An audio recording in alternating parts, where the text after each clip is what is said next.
Welcome back. Now, 1,000 Dreams is a fundraising project by Slum to School to send about 650 students, which they're already enrolled in schools. And we're going to be talking to people from Slum to School today to find out all the plans they have for these children. I have here with me Saskia Wegner, international volunteer for Slum to School. Thanks for being here today. Thank you. And of course, Orondam Otto, founder, Slum to School. I like to call the Orondam first because you told me that's your first name. Yeah, nobody seems to know that. So tell us about this fundraising. Let's start with you. What's going on? Well, we're currently having our annual fundraising campaign. It's tagged 1,000 Dreams.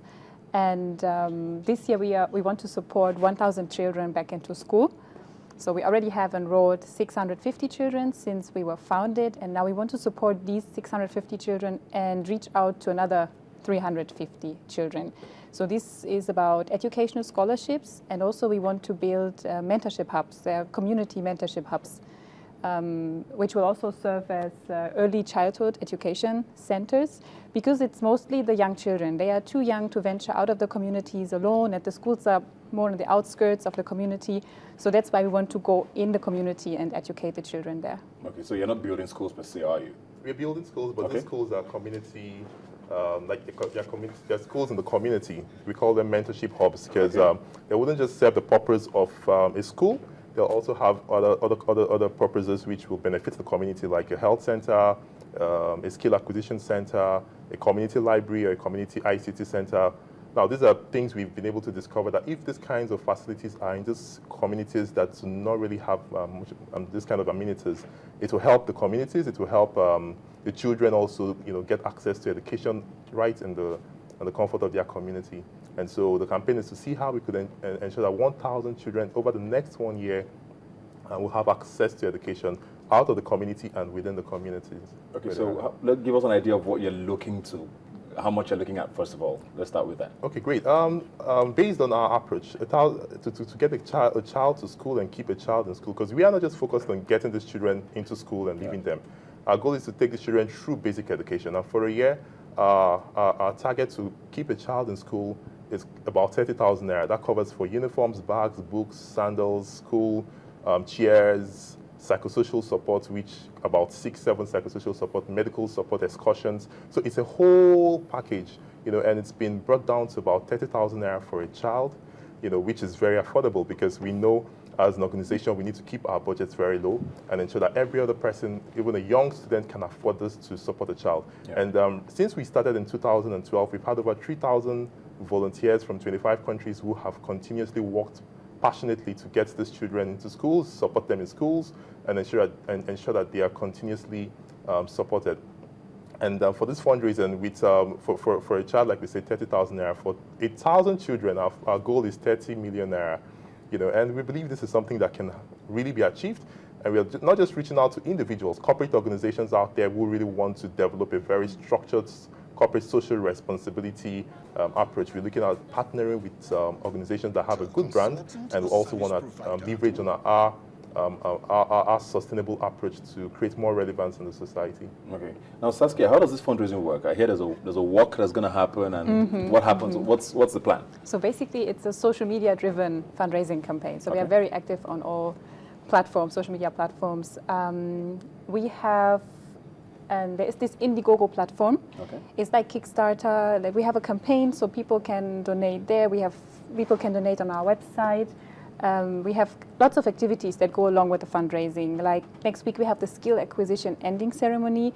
Then we have the charity walk on the 13th of September on Lekki Koyi Bridge, which is going to be a huge event with, I think we have around 300 volunteers participating. 300 to 400 volunteers will be participating yes. in the walk. And something which is also going to be happening that day, it's going to be a very big event. We're going to have lots of exciting people. I'm sure you're going to be there.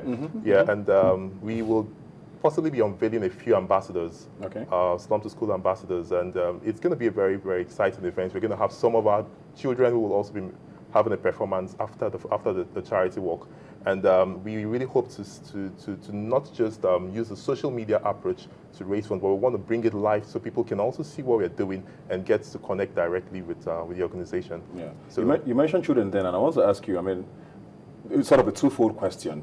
How do you find these children? do you have particular slums you go to? Do you have a criteria for the children to meet before you get them into the schools? And secondly, you see that you have 350 additional to make it 1,000. Do you have them already? Are you going to look for them? Okay, great questions. The first, which is how we get these children.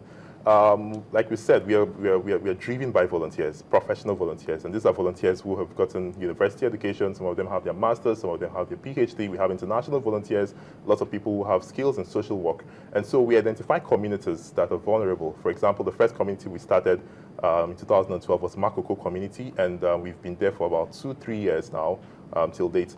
Now we identify these communities and we do lots of community survey. We have stakeholder meetings, we have advocacy campaigns we run in the communities to ensure that these communities understand the importance of education. And after doing a series of campaigns and advocacy and sensitizational programs for months, there's this eagerness, this excitement from the community, from the children to go to school. And so we train community-based volunteers or youths in the community. We train them as community-based volunteers because they understand the realities, they understand the children, they know who the children who are out of school are, and we profile this in like several parts of the community. Like take for example, last year we had about 300 children who were enrolled into schools, and before that, we were able to profile close to 700 children who were out of school. Now we know Nigeria has the highest number of out of school children, and I think in Lagos State it's even very low because the government is doing so much, but we still have children who are out of school. And take for example, in Makoko community, we have close to 5,000, 6,000, 7,000 children who are out of school. And so when we profile these children, we have a vulnerability assessment index which we use to ascertain the vulnerability of a child. We work with orphans and vulnerable children.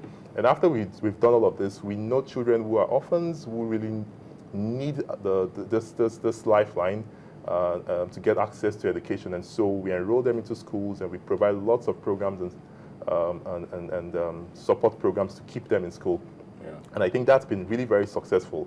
But like Saskia said, we've discovered that most of the children who are from the ages of 3 to 6 and 7, most times do not stay for so long in school because their caregivers are very scared that they could get lost, that they could get hit by a vehicle. So we're coming into the community now to build... Closer to them. Exactly, to build community schools. We call them mentorship hubs because they wouldn't just function in the daytime.